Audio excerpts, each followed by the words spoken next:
Hello guys and welcome back to my channel.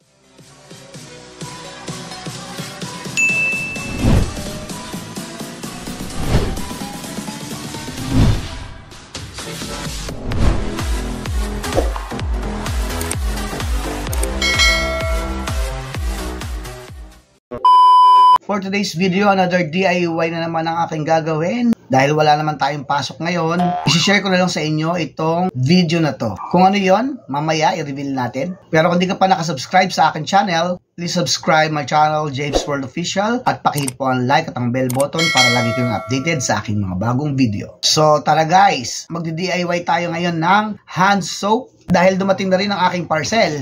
Ayan, so check natin muna kung kompleto to. Guys, sa mga hindi pa nakapanood, meron akong ginawang DIY para sa detergent powder, dishwashing liquid, at pet shampoo. Ngayon naman, ito nga yung aking gagawin, hand soap naman. Sa panahon ngayon guys, wala nang imposible kasi mabilis ka na makaka-order ng ganito sa online, especially sa mga Shopee at TikTok shop.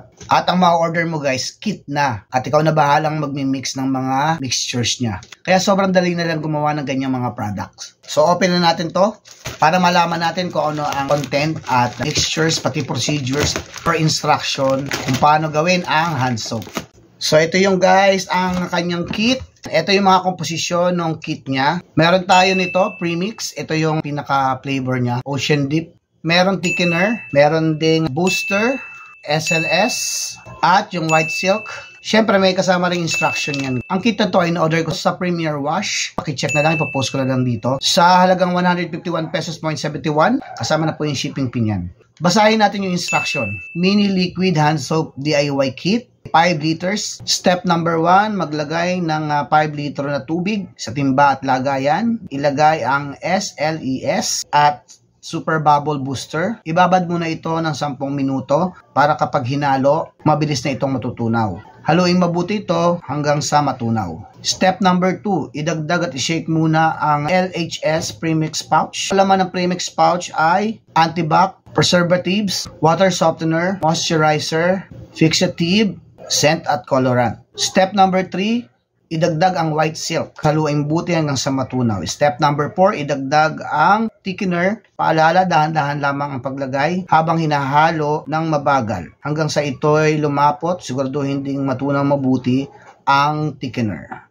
Kung may add-ons pa, isabay ito sa step number 2. Pagkatapos ng mixture, i-resto na isang araw bago gamitin at isalin sa mga bote at lagayan. So, ganun lang po siya kadali. Kaya naman guys, gawin na natin. Let's do this!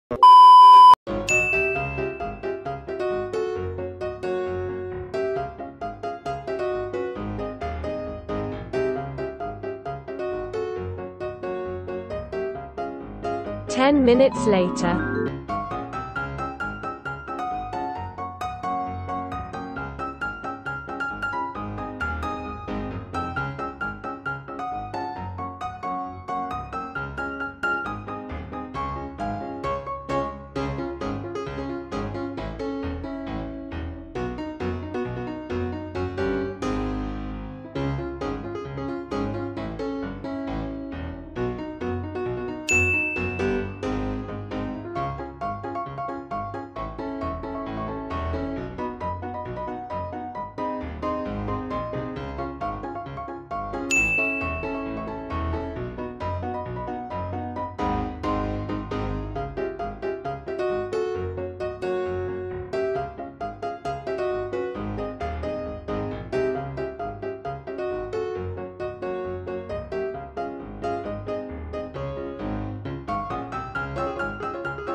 At yun na nga guys, natapos na natin i-mix yung mini liquid hand soap na DIY set na 5 liters. At nakita nyo naman kung gaano lang kadali at kabilis gawin. Sabi ko nga kanina, sa panahon ngayon, napakadali na lang gumawa ng mga ganyan.